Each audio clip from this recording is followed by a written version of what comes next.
I got a question, genuine question. I don't know if you guys have heard of the Hebrew Israelites, but my question is like, in my encounter with them, they're usually really angry, and I don't know why. It's just like a lot of enlightened people just seem very angry and bitter in this world. Whether it's Hebrew Israelites, people who do witchcraft, just very angry and aggressive. I don't know, man. Anyways, let me know in the comments. I got a question, genuine. Shalom, shalom, Israel. First and foremost, I want to give all honor, glory, and praise unto YAHAWAH, YAHAWASHI, Rakwah, Quadash, double honors to the elders and apostles, great millstone, shalom to the mighty Akim, Wakwathim, who are diligently waiting to be delivered from this final captivity. This is Brother Kawakaba coming at you with another lesson, and shalom to the speckled bird. They may look like the other nations, but are actually Yasharallah. Today's lesson, I want to go into, this whole why are Hebrew Israelites angry? And the thing about this is, that is kind of a true statement, I guess, just appropriate thing to ask. And to kind of expand upon it a bit, I guess you would say that, some of the more wiser people, I think, people that are more known for their wisdom, even in media, like if you see like that one super wise Jake character or whatever in certain things where they look bad, they look mad, they look whatever, to the whatever main character or whatever, and then the main character at first is like, oh, I don't want to go to that person, or they're advised to say, oh, stay away from that person. The person is always angry and stuff like that. I once heard he did this, that, and the third and stuff like that. Well, and then later on down the line, said angry person, was revealed to be like, oh, they're an expert on whatever horror movie type shit that was watching. I remember one. I'm just the name of it and the characters escape me. But that this is something that's very much a trend, because let me actually get this precept to prove it. Ecclesiastes chapter 1 verse 18, for much wisdom is much grief, and he that increaseth knowledge increaseth sorrow. And this is basically it basically comes with the territory, or it is something that's a correlation, all right, where as you grow wiser, as you grow more knowledgeable, more aware of how this society is ran, then it's not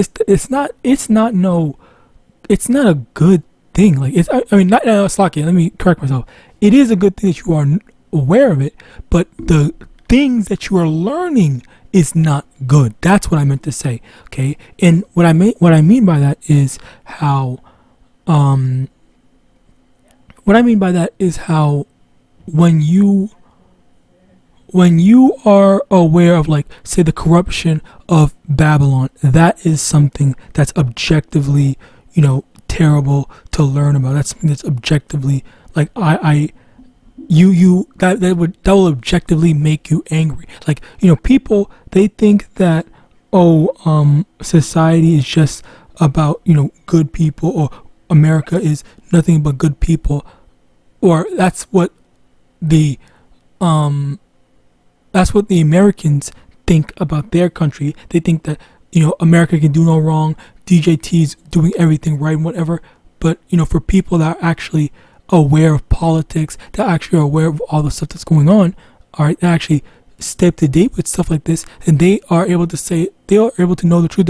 They're able to point out, even in Slaki, this is not even on a more wise scale, but on a base level, you have people who are, talking about, like, I am not happy about this stuff. Like, the DJT is doing X, Y, and Z, whatever, and stuff like that. And like, he is just un-American or whatever. So it's stuff like that that makes people like angry, because it's not a fair system. And we see, and what they see is someone that is in power, someone that was supposed to be entrusted, okay, with responsibilities, someone that's supposed to be making their lives better, is betraying their trust and, going against everything that they promised that they would do for the benefit of themselves. All right. And so, of course, that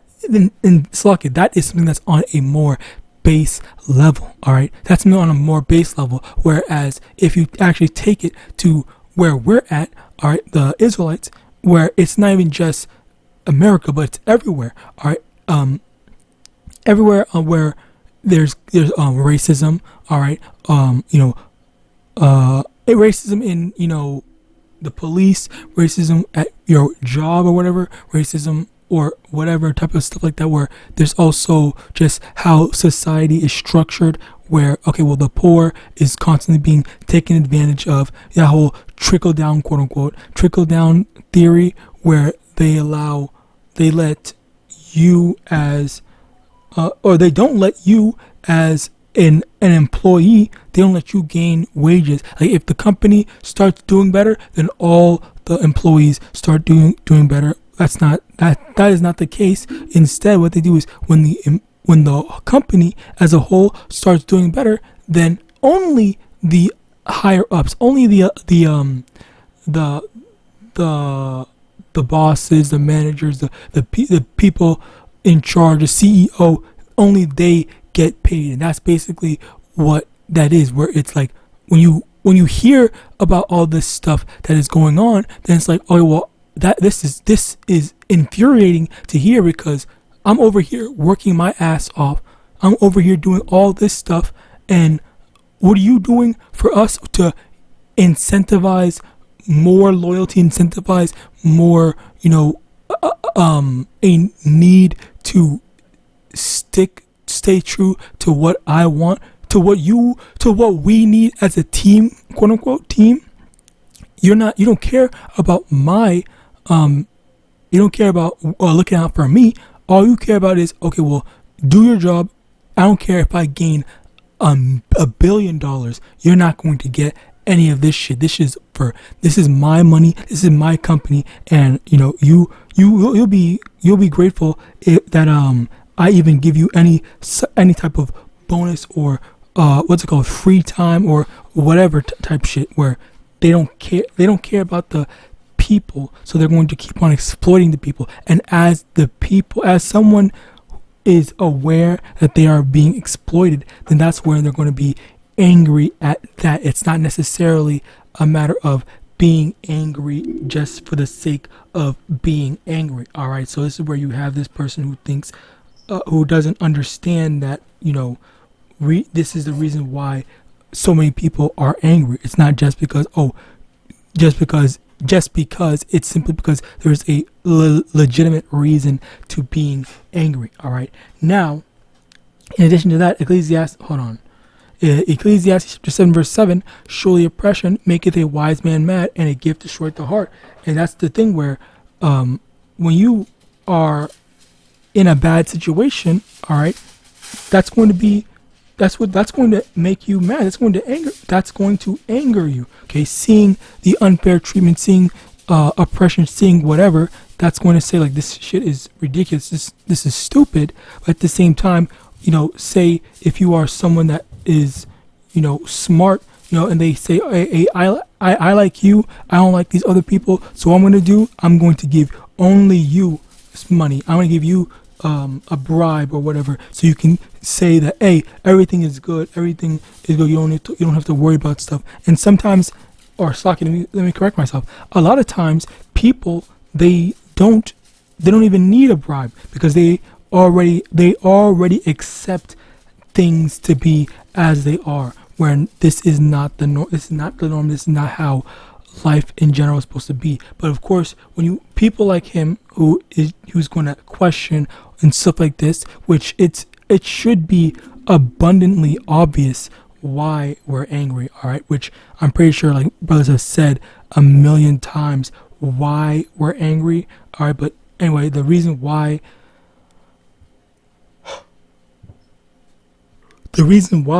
is because everything that goes on is unfair. All right, clearly it's unfair, and we continue to bring that out.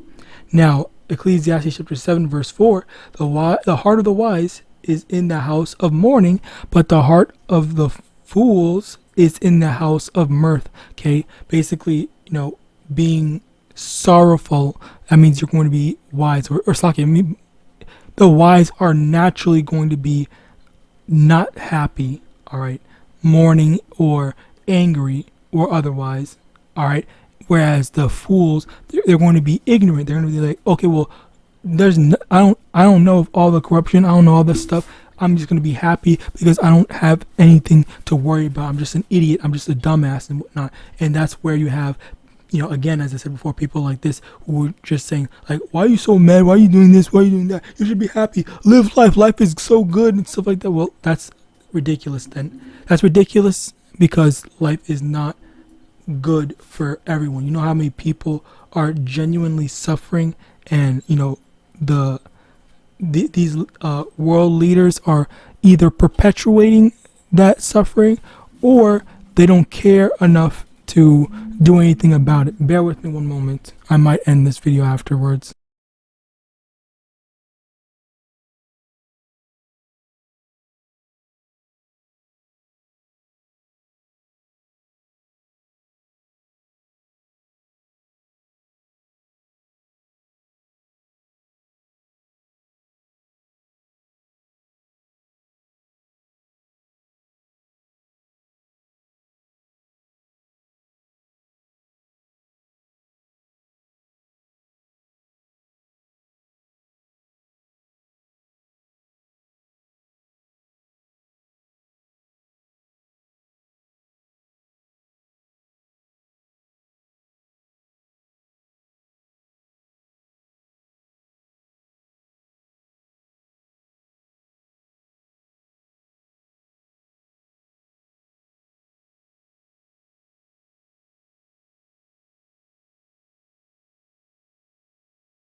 So yeah, as I was saying, continuing on, I forgot where I was at.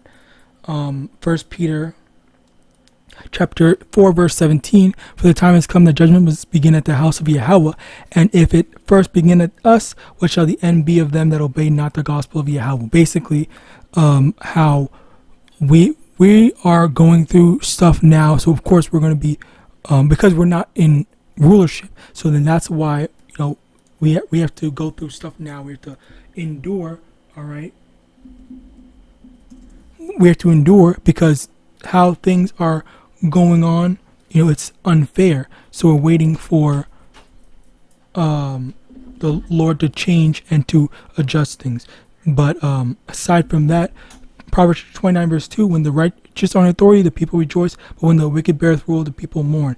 And when the righteous are in authority, everyone's going to be happy, and all that corruption and unfairness is going to be put into an end. So with that, I pray this session was edifying. I'm going to give all honor, glory, and praise unto YAHAWAH, YAHAWASHI, YAHAWASHI, double honor to the elders and apostles, great millstone, abad, ball, and shalom.